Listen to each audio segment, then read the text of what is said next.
Hi mga kakulit! So for today's video, gusto ko nga palang i-share sa inyo kung saan nga pala kami nag-stay dito sa Boracay.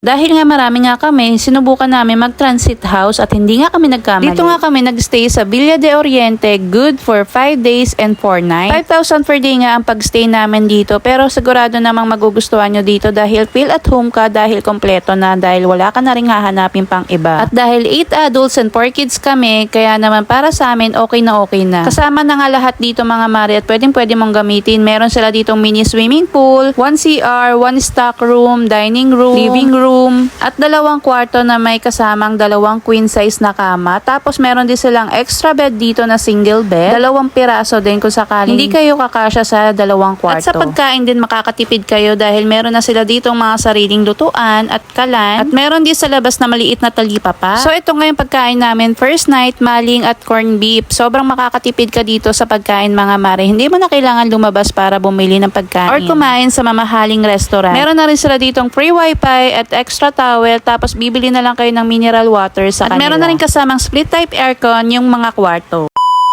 And good morning. Ito na nga yung second day namin dito sa may Boracay. Selfie mirror muna tayo. If you want this swimwear outfit mga mare, check nyo lang sa aking comment section. And dito na nga rin pala kami magsa-celebrate ng 55 birthday ni Ma'am Shi. So ito nga transit house na tinuluyan namin, malapit siya dito sa Station 1. And walking distance lang sa beach. Wow!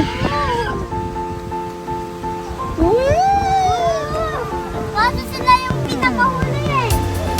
Parang ito yung nilakad natin mula doon eh, no? Wow, yung ano.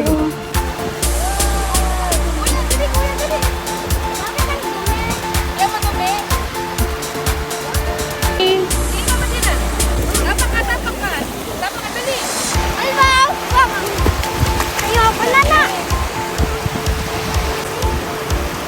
Swimming na, swimming na.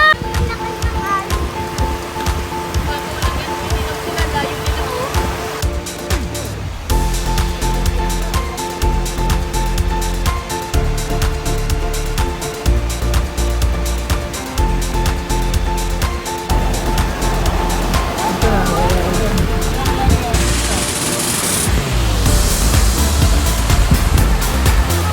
And yan nga mga mare, second day nga lang namin pero excited talaga kami mag-beach. Kaya naman gorang-gora na talaga kami. Kahit maalon at malumot, go na go pa rin ang mga bata. At dahil malakas nga yung alon, tinry na nga namin tong surfing board nila at talaga naman tuwan-tuwa yung mga bata. For only 200 pesos, pwede mo na siyang gamitin for 30 minutes at kahit ilan kayo at kahit sino ang sumakay pwede. Hindi, wow.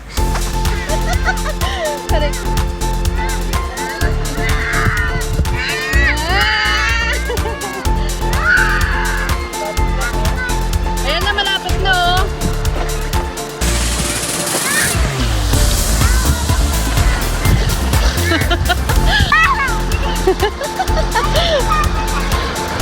Baba!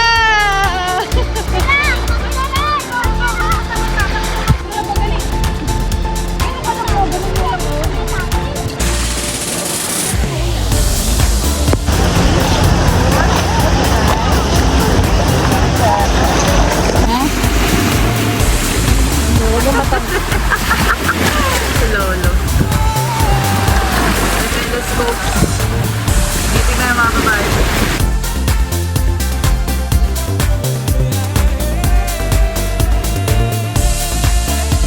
So this time, lunchtime na nga, kaya nagutom na yung mga bata at nag-aya ng magsikain. Kaya naman dito kami pumunta sa may D-Mall kung saan nyo makikita yung mga pasalubong at mga restaurant na makikita nyo rin dito sa atin.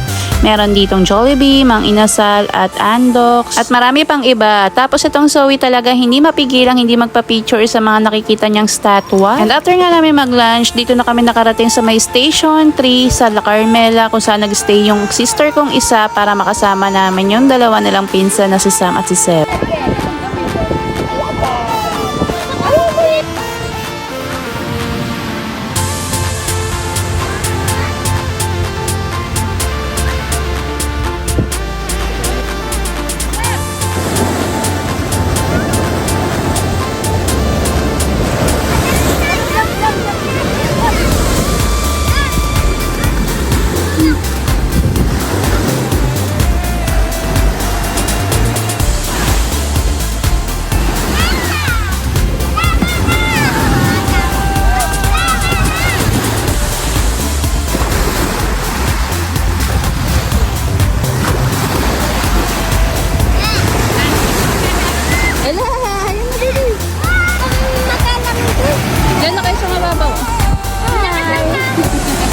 doon kayo doon. Boracay kami!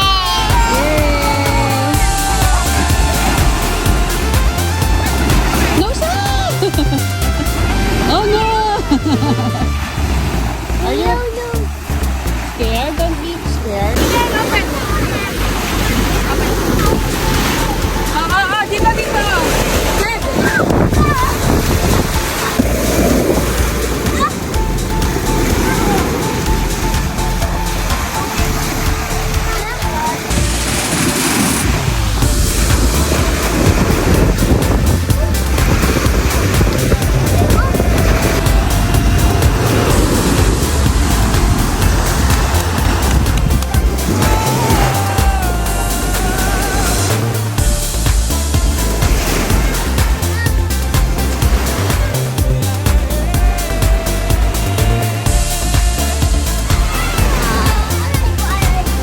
And ito nga, second day ganap namin sa Boracay. If may mga katanungan nga kayo, comment down below. Thank you for watching. Bye! Ever since I left the city,